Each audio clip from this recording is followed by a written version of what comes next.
Hey there, welcome to the Mockingcast, the podcast of Mockingbird Ministries.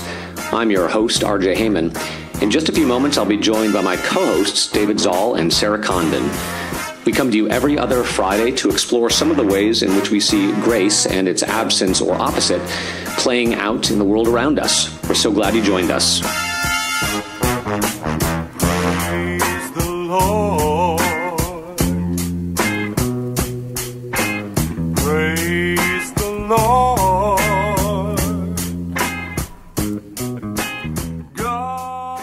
Well, here we are. It is the beginning of August, and we are back in the saddle to talk about a number of things.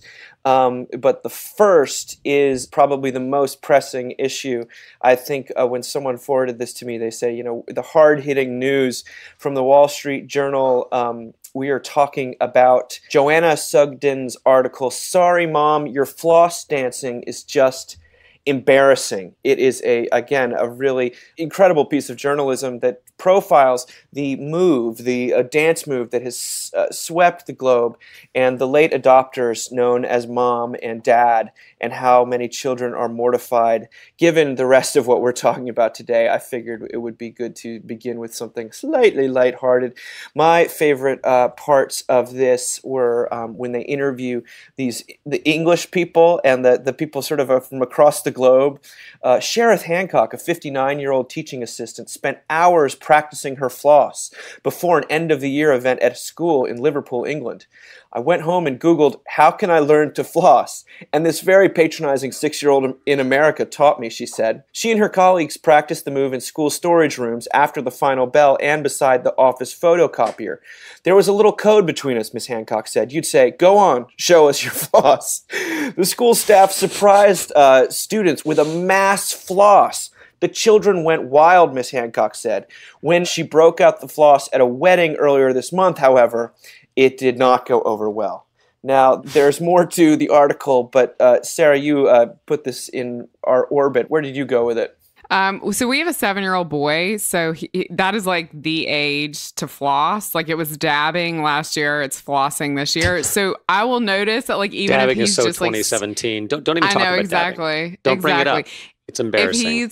If he's like bored, like if he's standing in line, he'll just stand there and floss. Like, it's it's his go-to. I'm kind of grateful for it. Can you explain what it actually is? Because I don't think some people may not know. You kind of swing your hips back and forth, and then you move your arms like in a straight line. So like when your arms go one way, one arm goes behind you, one arm stays in front. And kids do it. And they can do it really, really fast. Uh-huh. So especially like if you got a 7-year-old boy in your life, ask him to floss as fast as he can, and then do not laugh at him because it's like very serious. So I'm the den mother for our son's Cub Scout troop. And we had to come up with Lord have mercy. I know. Yeah. Rawr. I'm 3rd generation den mother. Thank you very much. And we had to come up with like you have to do like a cheer as a group. And my son, who tends to have sort of a dominating personality, no surprise, was like, we have to floss. So the pack, which is like this massive group of boys, all has to do your cheer with you. So you have to teach it to them. Okay. So the great thing about Houston is we are like such a diverse city. So in my whole like big group of Cub Scouts, we've got like Muslim families, we've got Asian families, we've got Black families, we've got everybody.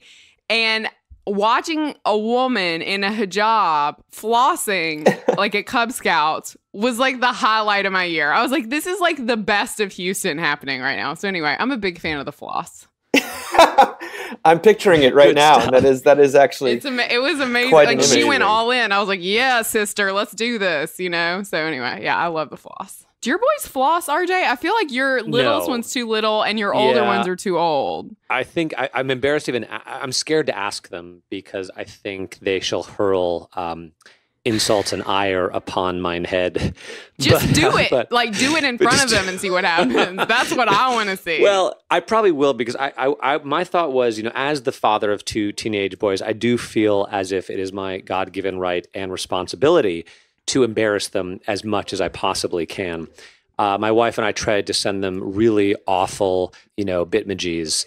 at all times, especially when my oldest son is with his girlfriend, just send really embarrassing text messages. But it's. I mean, kids. The best thing about kids is making fun of them. I gotta say, and I think it's really good for them too, because speaking as a person who formerly and still does take himself way too seriously, a little gentle ribbing goes a long way, and being able to laugh at yourself, I think, is a valuable life skill. And I say that as you may hear them right now. My oldest and three of his nerd friends are in my living room smashing. Do you know what smashing is? No. It's playing Super Smash Brothers, but it's been elevated to such a degree that it's now simply smashing. So they're out there, and that's what they do, while my 13-year-old is upstairs playing Fortnite online with his friends. So there's plenty. There's fertile ground. This is a ripe opportunity, my friend, for you to walk in that room and break out your flaws. I'm just saying, just do it. I think when the spirit moves, it moves with grace and truth. I have to, RJ, I have to pay you a compliment. I think I've told you this in private before, but you and Jamie were some of the first people we knew to really be in the active role of raising children. And when we were youth ministers together, we soon, more and more people had kids, and so many of them that were really kind of sincere Christians and meant very well, took it so it was hyper intentional, and everything was like a duty. It felt like this heavy weight. You said duty. You could kind of see the weariness on their face, and it didn't mean that you guys weren't exhausted too. But like, when my wife and I we were thinking about having children, like, we got to go spend time with RJ and Jamie, because they seem to get a kick out of their children. It's not just duty for them, and everyone else, and so. Thank you for that. I'm sure your children don't feel the same way, but when you say that the best part of having kids is laughing at them, I tend to agree that is a big. I need that reminder today as I'm forcibly exiled one of our children from the room. Dude, there's nothing more hilarious than a good temper tantrum, But this is actually a perfect lead-in to children as being both wonderful and joyful, and also little sinful factories of discontent and temper tantrums. This is from Seth Stevens Davidowitz, and it was in The Guardian, I believe, and it got circulated around. It's quite a piece of work called Everybody Lies, How Google Search Reveals Our Deepest Secrets. I'm going to read some of it, and then I'll sort of ask you guys what you think of this kind of harrowing article that I think it doesn't tell the whole truth, but it does tell part of the truth. It begins by asking, how can we learn what our fellow humans are really thinking and doing? The answer seems to be big data. Certain online sources get people to admit things they would not admit anywhere else. They serve as a digital truth serum, and they sort of he goes through all the ways in which online things are able to distance you from lying about yourself. The power in Google data, which is public data, is that people tell the giant search engine things they might not tell anyone else. Google was invented so that people could learn about the world, not so researchers could learn about people. But it turns out the trails we leave as we seek knowledge on the internet are tremendously revealing.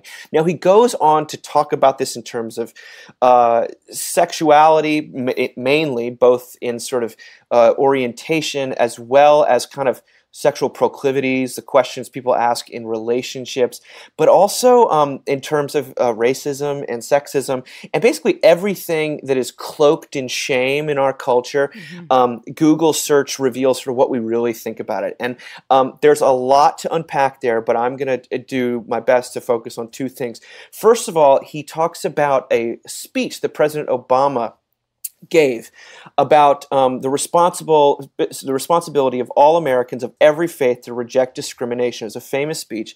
And after the sort of media said that this was the most successful speech and everyone was so moved by it and it was the watershed moment.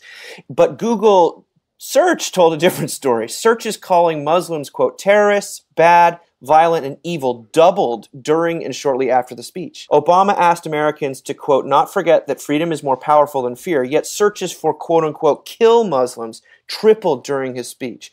In fact, just about every negative search you could think to test regarding Muslims shot up during and after Obama's speech, and just about every positive search we could think of to test declined. In other words, Obama seemed to say all the right things. But new data from the internet, offering digital truth serums, suggested that the speech actually backfired in its main goal. Instead of calming the angry mob as everyone thought he was doing, the internet data tells us that Obama actually inflamed it. Sometimes we need internet data to correct our instinct to pat ourselves on the back. And so that's sort of this incredible example of the law increasing the trespass, or something going on, people reacting majorly to feeling lectured. But then it goes on sort of towards the end. He says, I can't pretend there isn't a darkness in some of this data. It has revealed widespread animus against Muslims and African Americans. This is not cheery stuff. If people consistently tell us what they think we want to hear, we will generally be told things that are more comforting than the truth. Digital truth serum, on average, will show us that the world is worse than we have thought. Now, you and we on this show like to do the sort of hashtag low anthropology stuff, and that is where my mind goes with this in a very uncomfortable way. But I want to, for my own sanity here, because there's a lot of ways to nitpick his results. But the article closed with a little interchange with him, asking him what he's learned. And it's a long article. They asked Seth, does it change your view of human nature? Are we darker and stranger creatures than you realized? He said, yeah. I think I had a dark view of human nature to begin with, and I think it's gotten even darker. I think the degree to which people are self-absorbed is pretty shocking. Now, here's the really fascinating thing. He said, when Trump became president, all my friends said how anxious they were, that they couldn't sleep because they're so concerned about immigrants and the Muslim ban. But from the data, you can see that in the liberal parts of the country, there wasn't a rise in anxiety when Trump was elected. When people were waking up at 3 a.m. in a cold sweat, their searches were about their job, their health, their relationship. They're not concerned about the Muslim ban or global warming. Also, people are more interested in sex than I thought they were. There's so much there. I think this is one thing we always talk about, that we want to think that we're these good people concerned about global causes, but what people really are thinking about. And on Sunday morning, where the rubber hits the road, is people are wondering about, does anyone love me? And how do I make this relationship work? And it's not all bad. It's just how we are. But I want to cede the floor to you guys. What jumped out to you?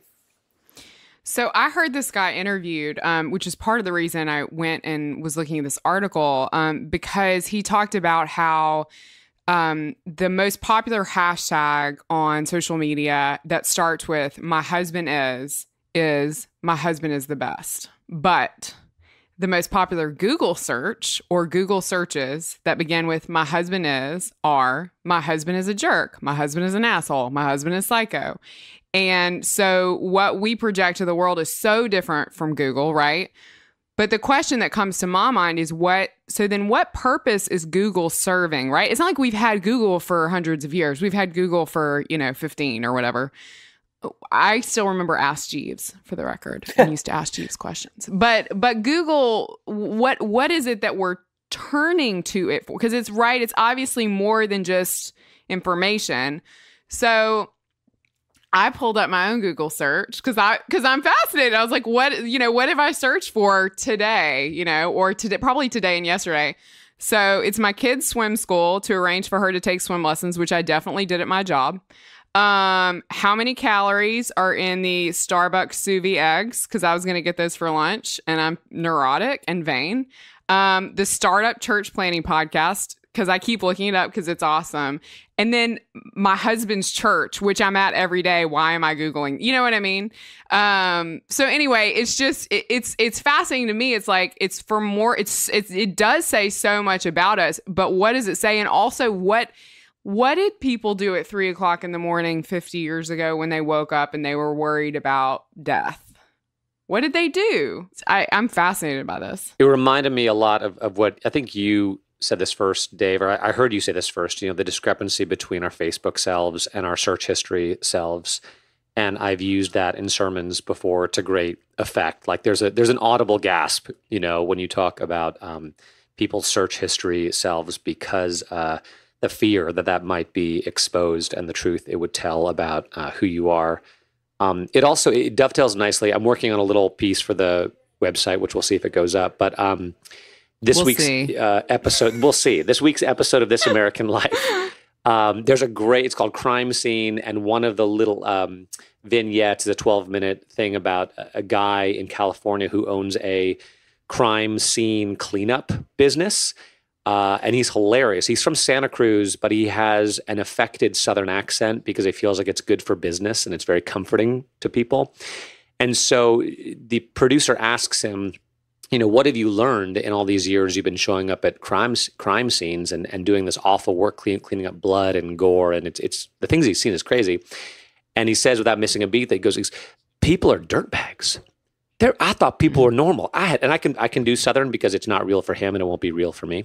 Right. He says, I used to think people were normal, but they're not. In fact, normal is the dirtbagginess. People 80-20 dirtbags. Like I had no idea. And so now he says he just comes home every day, takes a long hot shower, and just waits for his girlfriend to get home, or death. He said, either my girlfriend or death, either one is fine. And he's hilarious, and it's dark, but it's true that when you get behind the lives of people, yourself included, there's a lot of dirtbaggery out there. A lot of sin, a lot of brokenness. But on the flip side of that, what I also say is I don't think it's actually possible to genuinely love people, including yourself, until you know what they're actually like. And that I still do, just when you thought your anthropology was low enough, something else happens. But I spent a good part of my life sort of probably artificially loving people and artificially loving me because I was loving their best selves or who I wished they were, who I thought they were. But I think you can only actually love them and receive love when you're exposed, when you see who someone actually is. And of course, that's grace. That's God's one-way love for us as we actually are when he sees every little thing we do, want, think, say. So there is something helpful about having the mask pulled back. It actually, at the end of the day, I think it's a scary thing, but it's a very good thing too, because it opens the door to love. And I mean, that's what that's where God is, that the second that exposure happens, God is right there. And we say this a lot, but I think that you were actually, in the post that you were working on, I saw this idea that, as long as sin remains imaginary or hypothetical or abstract, so does mercy, so does grace. And last week, Jacob Smith had forwarded me this article that I put in the weekend column of, all of these gang members in El Salvador for this MS-13 gang, which is an extremely violent gang. They're all being converted in jail, and then they're remaining there. It's not just a jail time thing. They're remaining Christians outside the walls, and it's this kind of incredible movement. And there are people that are suspicious, and there are people that, of course, are right to have a little pause.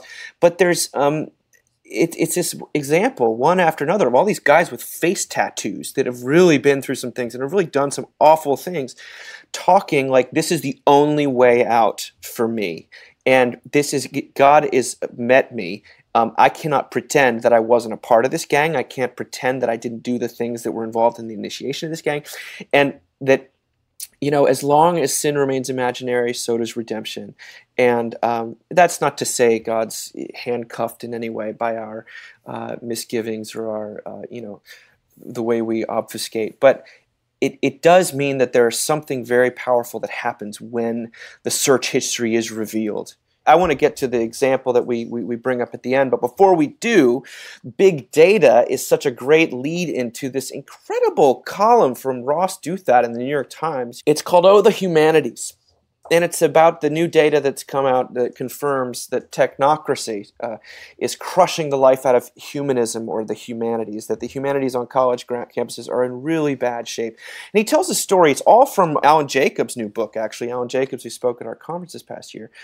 This incredible story from the spring of 1946 of the poet W.H. Auden goes to Harvard to read a poem entitled Under Which Lyre, meaning the instrument, which envisioned a post-war world in which public life would be dominated by a renewed renewed contest between the motley humanists and the efficient technocrats, the aesthetes and poets and philosophers and theologians versus the managers, scientists, financiers, and bureaucrats. And he talks about the spirit of Apollo, which is the spirit of science and sort of managerial life. He says, when he occupies a college, truth is replaced by capital useful knowledge. He pays particular attention to commercial thought, public relations, hygiene, sport. That in fact, the spirit of truth replaced by useful knowledge rules today everywhere, not just in Washington and Silicon Valley, but in almost all of academia itself. And he refers to new analysis of the steepening decline in the share of college students majoring in English, philosophy, religion, and history. That the years since the Great Recession, 2008, have been brutal for almost every major in the humanities. They've been bad for social science fields that most closely resemble the humanistic ones, sociology, anthropology, international relations, political science.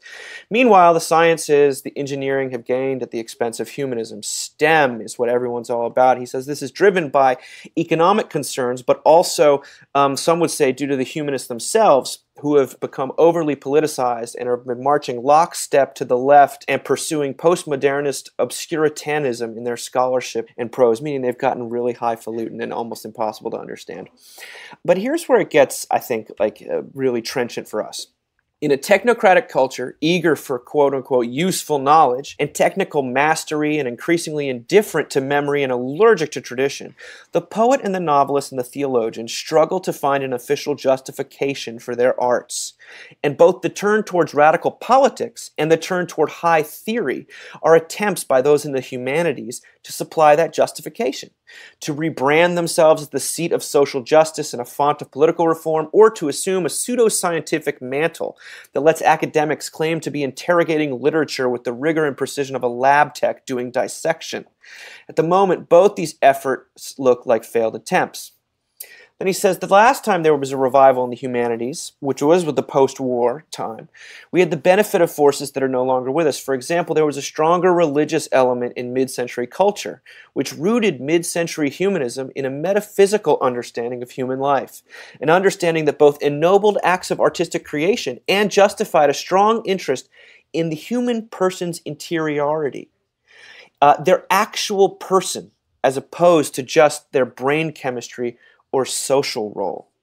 Duthac closes by saying that a hopeful roadmap to the humanities recovery might include variations on these older themes, not just a religious reexamination, but a regained sense of history as a repository of wisdom and example, rather than just a litany of crimes and wrongthink, and a cultural recoil from the tyranny of the digital and the virtual and the very online. And he says, Auden's poem closes with the comic, but not really, advice for people in the humanities. This is Auden saying, "Thou shalt not sit with statisticians, nor commit a social science. Thou shalt not be on friendly terms with guys in advertising firms. If thou must choose between the chances, choose the odd. Read the New Yorker, trust in God." And then he says, imagine a world, an intellectual climate where that last piece of advice doesn't seem like a contradiction in terms, and you've imagined the beginnings of humanism's revival. May we live to see the day. That's a lot of reading. Where did you guys go with this? It reminded me of the talk you gave at the Mockingbird New York City conference about losing our sense of smell, which I thought was just so brilliant. And what he's basically saying is that whether it is the technological side of things or the humanities in our current context, everything has become so impersonal. Like you said, so impersonal, has nothing to do with who you actually are as a person, but rather with effectiveness and social movements and larger things. And I was struck when he talked about useful knowledge, because to my way of thinking, there is no more useful knowledge in human existence than understanding yourself, and by extension, understanding other people and understanding how to be in relationship with other people.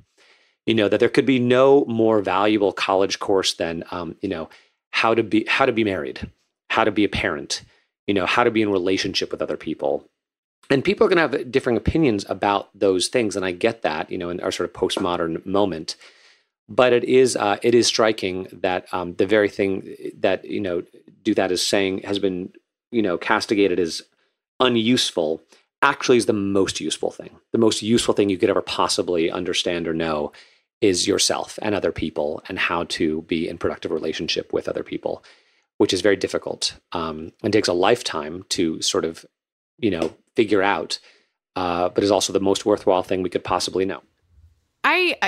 So this whole piece made me think of, it was at Ole Miss, and I was a Southern Studies major, and it's an amazing, amazing department. And I just can't love it enough. I feel like still, because I learned so much about history, so much about literature, which meant I learned a lot about the human condition. I learned a lot about sin and redemption, and, the kind of stuff we were reading, while we were probably reading it through a political lens, wasn't exactly political. Does that make sense? And when it was written, which was incredibly helpful because it taught me about subtlety in writing, which is, we always talk about here about being descriptive instead of prescriptive. And I think that was like base level. I began to learn that there and how helpful that was in trying to... That's where you learned how to be subtle, Sarah? Yes. That was your... Yeah, gosh, tell us. I was 18. Duly noted. Trust me, my parents did not emphasize subtlety in young women, and I am thankful for that.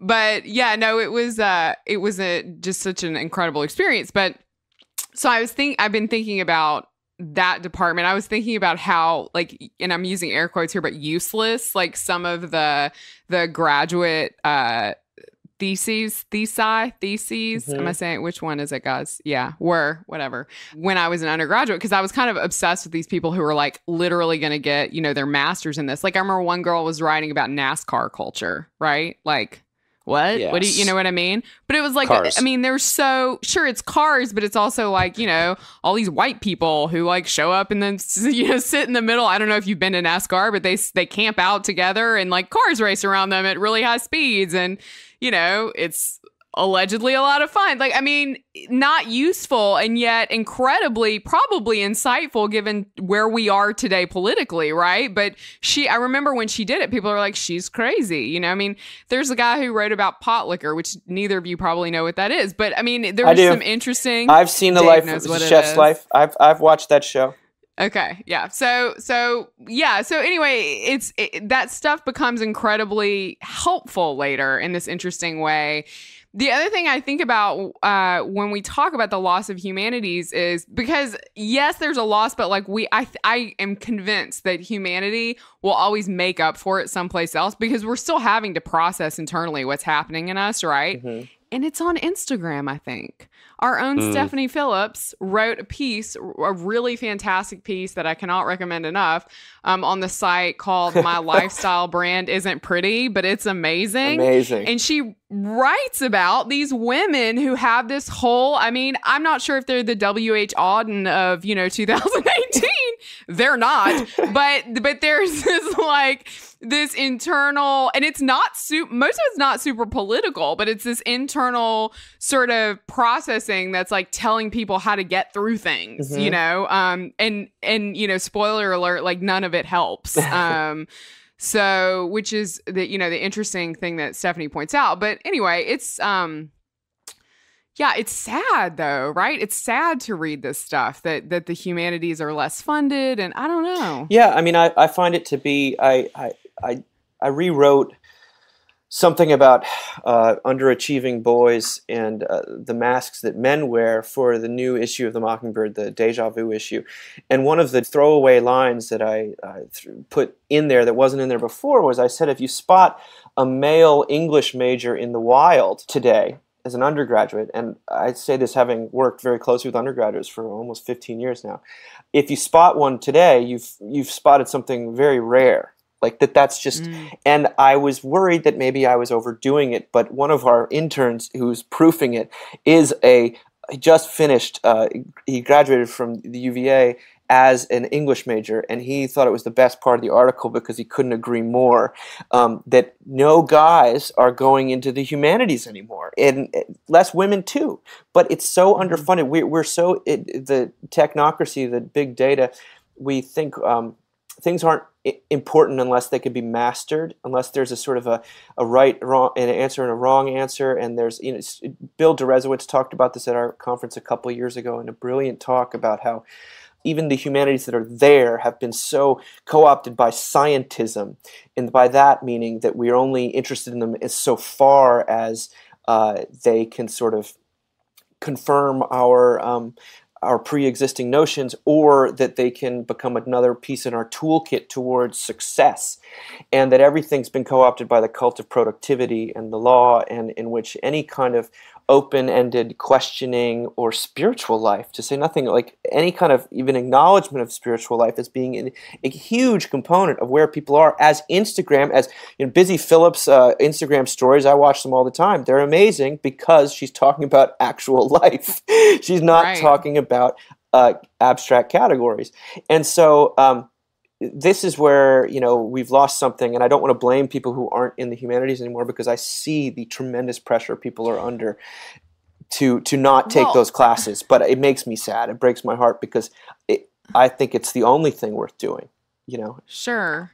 But the other thing I would say to that is I think this says so much about where our seminaries are. And, I use that as a denominational specific thing, because, there's a seminary in the Episcopal Church that shall remain nameless who 10 years ago was like, every one of our classes has to have a social justice component. Like, that was a thing at the seminary. Every single class had to have a social justice component. What does that say? What does that mean? You know what I mean? First of all, everyone's exhausted by the time they finish seminary. Second of all, they're ill-prepared to run a vestry meeting. Third of all, have they prayed? I'm just I see both sides. This part of me also sees the frustration that people probably have when they look at the humanities, because they're sort of I'd rather just take a hard science if that's what it's going to be. Right. Then deal with you having to politicize something that could offer me consolation or at a minimum loveliness. You know what I mean? It brings to mind a little bit, I don't know if I've said this before on the podcast, but something really striking Martin Luther said that I read in Stephen Paulson's amazing little book, Luther for Armchair Theologians, where he said that the religions that were closest to Christianity were not kind of Judaism and Islam, but actually animism.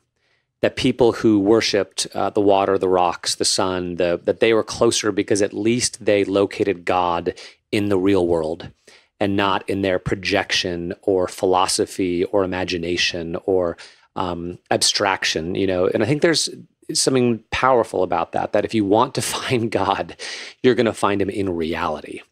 You were talking about those Instagram stories. That's why it's powerful, because she's talking about reality and not projection, not ideas.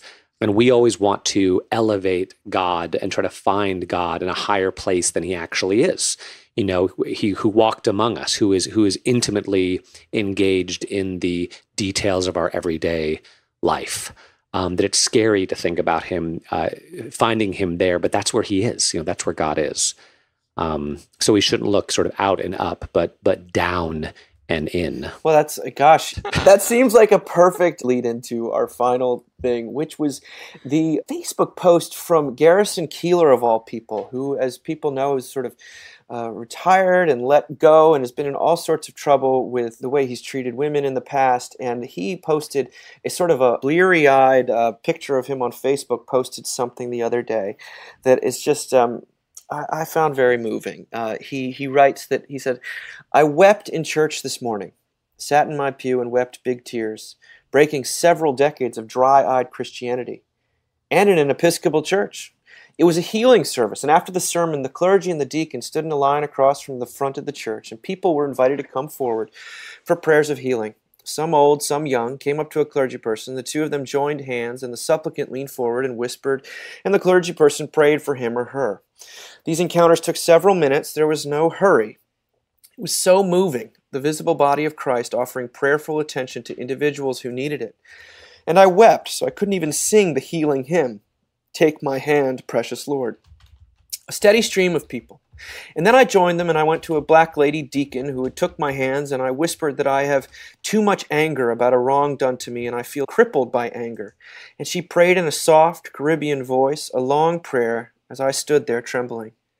And then the hymn, It Is Well With My Soul, which I love, and another with the chorus, He will raise them up in the last day. And all around me, Episcopalians, white, black, gay, straight, holding their hands in the air for faith in the blessed resurrection. Anglicans being charismatic. I grew up in a cold fundamentalist sect in which doctrinal purity was the whole emphasis. There was no laying on of hands, only wary sidelong glances. This is a miraculous church. St. Michael's on 99th in Amsterdam. I would move to New York just to attend there. And besides all of that, I wrote 4 limericks during the sermon, which was inaudible. Then he includes 2 of the limericks. I'm going to read one now, and I'll read the second one at the end. Have mercy upon me, O Lord. I am weak and willful and bored. I've abandoned your ways, but I kneel in your praise. Bless my pen and my laptop, my sword. I mean, I felt that was real church, not an idea, not a theology. It seemed like God was there with these people who were hurting. And the tears came as just by standing there, and it's not hurried. It's full of prayer. It's full of all sorts of people, and in that moment, it seems like he is able to maybe not let go of his anger, but to confess it, to reveal it to another person, especially this strange lady who he'd never met before, and to be prayed for, and to sort of be almost washed in in God's presence. I found that to be a deeply moving example of redemption, maybe too strong a word, but simply God's spirit at work in the lives of a real person in time, dealing with real problems.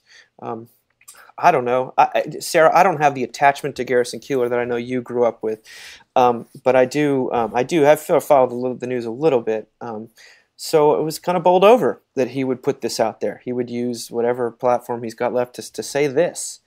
I don't know. It touched me. I'm going to try to talk about this without crying. Garrison Keillor just means a tremendous amount to me. And I see him almost as a fatherly figure. Anne Lamott says that sometimes we find parents in other people. And Garrison Keillor is actually a lot like my dad, too. And so, a writer, a thoughtful guy, someone who studied English in college.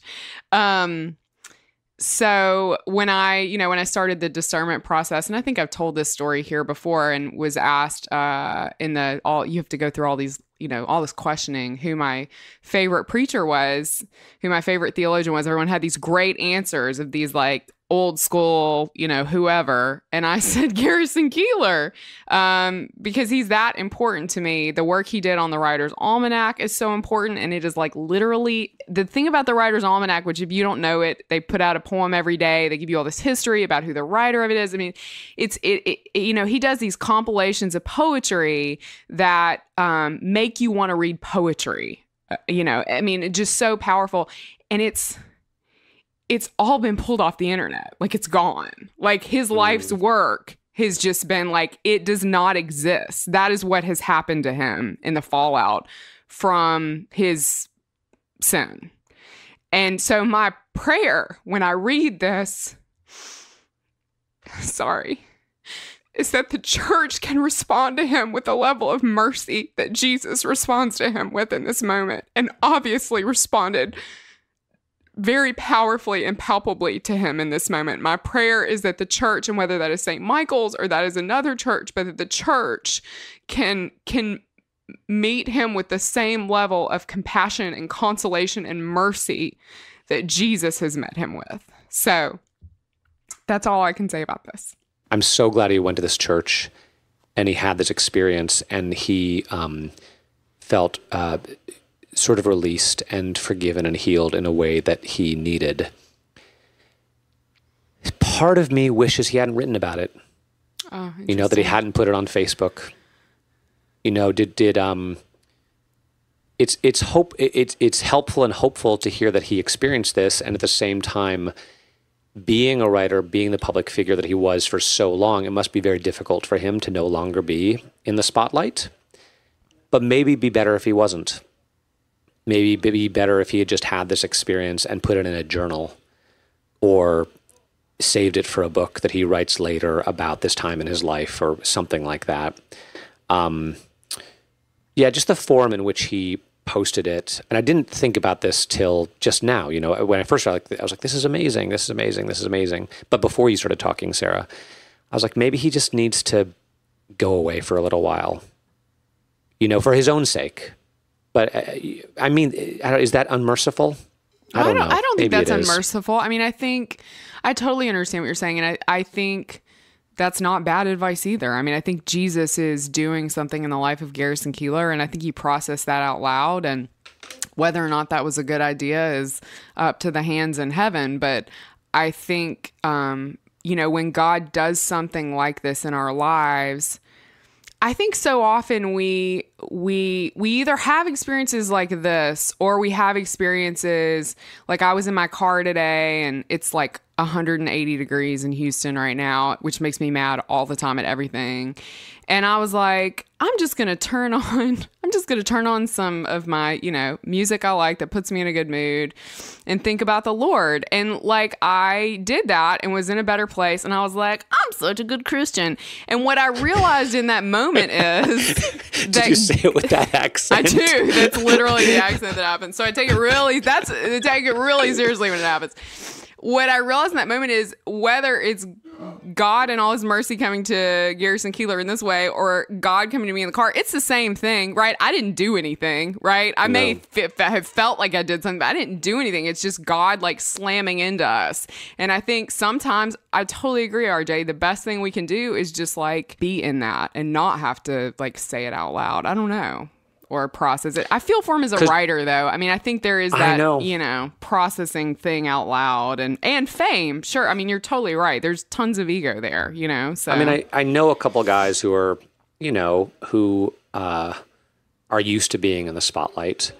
And I think part of their recovery from similar instance was just not being right for a while, and how incredibly hard that was. And not to bring Jesus into it, but what he does. What did he say? When you when you give thanks, go into your closet, or when you pray in secret. Mm-hmm. And your heavenly Father who sees in secret, and not knowing that your left hand. It's got. I don't know. I don't want to be too judged. Like I said, I'm so glad that he had this experience, and I trust 100% that it's genuine. And part of me wishes that he'd kept it to himself for a little while longer. Yeah. Yeah.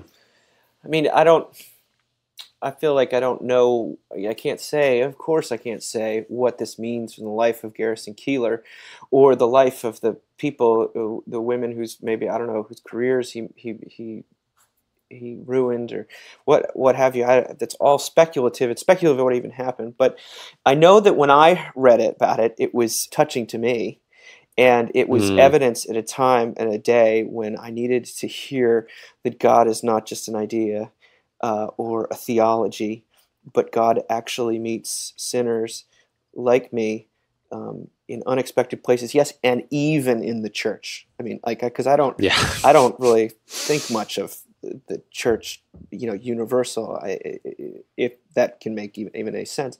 So, whatever it means for Garrison and the cost he might be paying for it, I know that for where I'm sitting at, it hit me between the eyes in a sweet way to remind me that God is ever present, especially in these times when we think he's not, or when we come to the end of our rope, or when he finally is able to speak to this strange vessel of a woman and pray with her.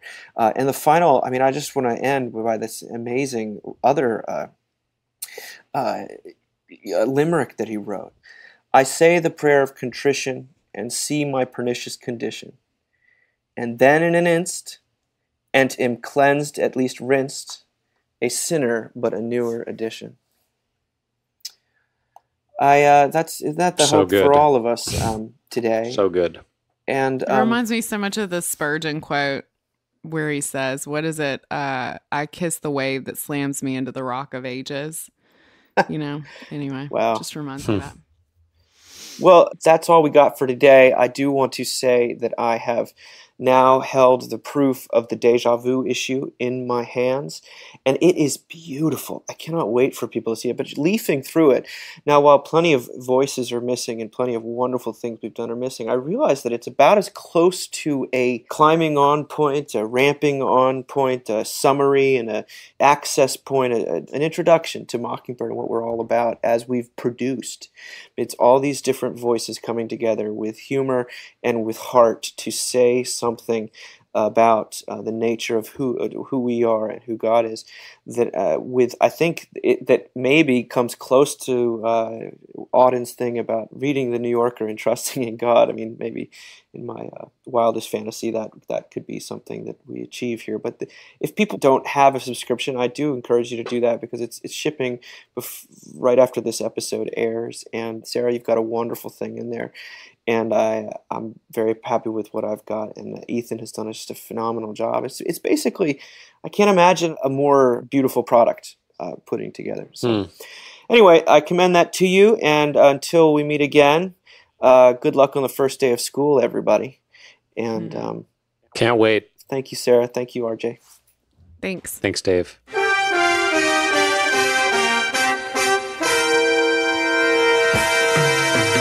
Thank you for listening. Remember, you can find us on the web at www.mbird.com.